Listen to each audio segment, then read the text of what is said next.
Halo semua, video ini merupakan media pembelajaran SIM DP, sukses itu mudah dengan peluang.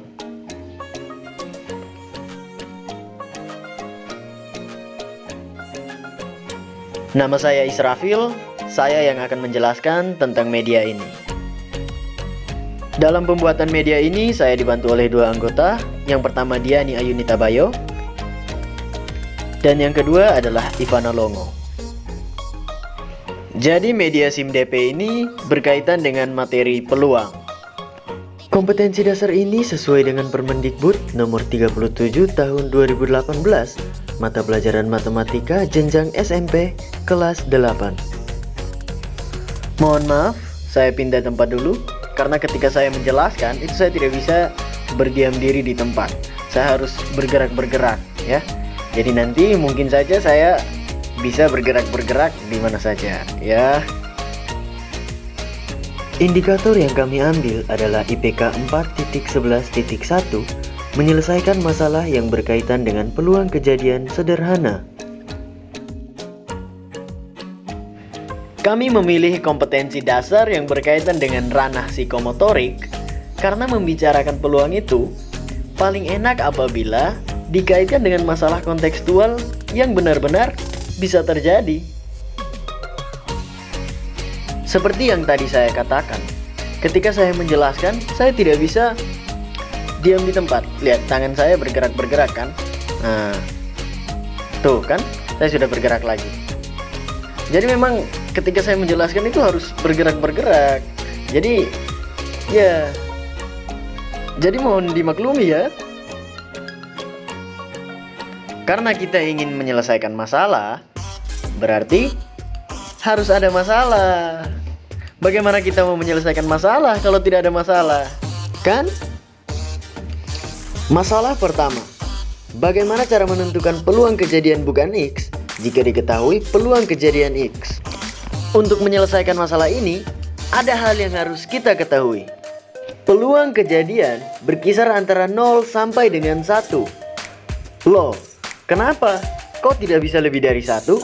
Kenapa bukan 100 atau 1000? Terus kenapa peluang tidak bisa bernilai negatif?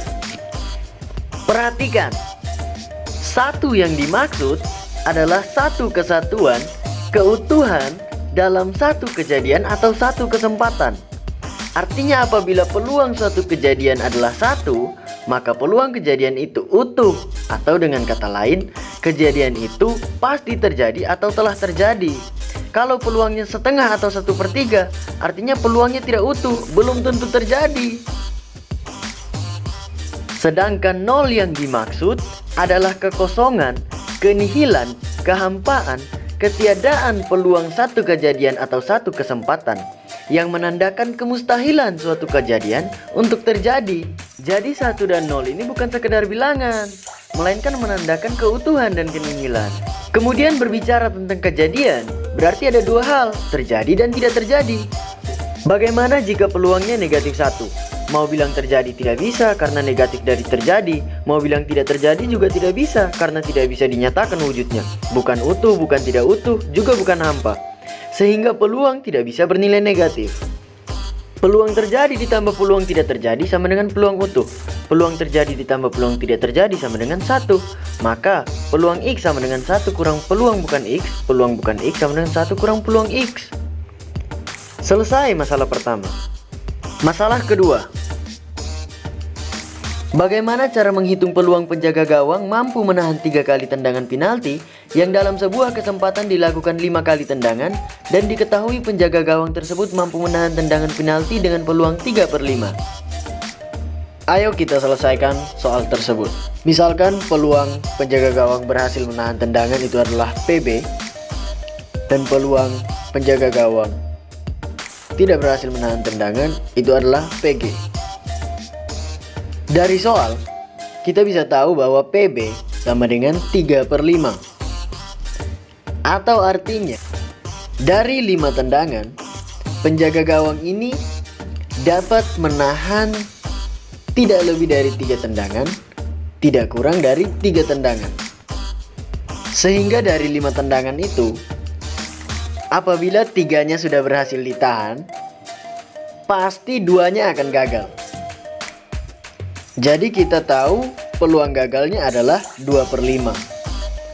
Atau dari 5 tendangan, penjaga gawang ini akan gagal menahan 2 tendangan. Peluang berhasil sama dengan 1 kurang peluang gagal, dan peluang gagal sama dengan 1 kurang peluang berhasil. Yang ditanyakan adalah berapa peluang penjaga gawang mampu menahan 3 tendangan. Perhatikan, lihat ilustrasi ini. Maksudnya adalah tendangan pertama berhasil ditahan, tendangan kedua berhasil ditahan, tendangan ketiga berhasil ditahan, tendangan keempat dan tendangan kelima tidak berhasil ditahan. Namun ini hanya merupakan salah satu cara atau kejadian yang mungkin terjadi. Bisa saja terjadi yang pertama berhasil, yang kedua gagal, yang ketiga berhasil, yang keempat gagal, yang kelima berhasil, ataupun mungkin masih ada cara-cara yang lainnya. Untuk mencari banyaknya cara, kita bisa menggunakan aturan kombinasi karena tidak memperhatikan urutan penempatan. Loh, tadi kan ada tendangan 1, tendangan 2, bukannya itu urutan? Ya, itu urutan. Tetapi bukan urutan penempatan, melainkan urutan kejadian. Kalau memperhatikan urutan penempatan, itu maksudnya berhasil yang pertama tidak sama dengan berhasil yang kedua, tidak sama dengan berhasil yang ketiga. Oke? Kombinasi 3 dari 5 adalah 10. Artinya ada 10 macam cara atau kejadian yang bisa terjadi. Peluang berhasil menahan 3 tendangan adalah peluang berhasil kali peluang berhasil kali peluang berhasil kali peluang gagal kali peluang gagal dikali 10 karena ada 10 macam cara. Hasilnya adalah 216 per 625. Selesai. Kita lanjut ke masalah ketiga. Bagaimana cara menjadi kaya tanpa bersusah payah, hanya dengan memikirkan kemungkinan-kemungkinan kejadian? Perhatikan ilustrasi berikut. Saya adalah mahasiswa perantau. Penghasilan saya hanya dari orang tua saya. Orang tua saya memberikan saya uang Rp600.000 setiap bulan. Setelah saya hitung, jika saya sisihkan untuk bayar kos, uang transportasi, beras dan lainnya untuk 1 bulan, sisa uang saya untuk membeli lauk hanya Rp100.000. Apakah saya miskin? Bagi orang lain mungkin saya miskin, tapi bagi diri saya sendiri, saya yakin saya kaya. Loh, kok bisa? Ya memang bisa. Perhatikan. Lihat bagaimana saya mengelola uang 100.000. Di Kupang, Nusa Tenggara Timur, Indonesia, hanya dengan Rp5.000 bisa dapat 10 ikat sayur kangkung. Di Australia, 1 ikat sayur kangkung yang di Kupang bisa dijual setara dengan Rp50.000. 1 bulan, lauk saya hanya sayur kangkung. Ketika saya beli sayur kangkung di Kupang, saya berpikir kejadian saya beli di Australia, sehingga berlaku nilai tukar berikut. 5.000 di Kupang sama dengan 500.000 di Australia. Untuk lauk 1 bulan, saya beli sayur kangkung di Kupang 10 kali. Total harganya 50.000. Tetapi karena saya berpikir kejadian saya beli di Australia, total harganya menjadi 5 juta. Saya masih punya Rp50.000. Jamu di Indonesia yang harganya 5.000 setara dengan 1 juta jika dijual di Arab. Saya punya uang 50.000. Saya pakai beli jamu semuanya. Setelah jamu itu ada di tangan saya berpikir kejadian saya beli jamu di Arab. Sehingga 50.000 saya di Indonesia setara dengan 10 juta di Arab. 100.000 saya buat setara dengan 15 juta. Pendapatan saya hanya 600.000. Tapi pengeluaran saya 15.500.000. Walau begitu, saya tidak mengalami kerugian. Jadi wajar kalau saya bilang saya kaya. Pesan yang ingin kami sampaikan: 1. Selalu bersyukur. 2. Pengetahuan dimulai dengan rasa ingin tahu, kepastian dimulai dengan rasa ragu-ragu, dan filsafat dimulai dengan kedua-duanya. 3. Jangan hidup untuk matematika, tapi gunakanlah matematika untuk hidupmu. Salam dari kami, mahasiswa pendidikan matematika Universitas Nusa Cendana.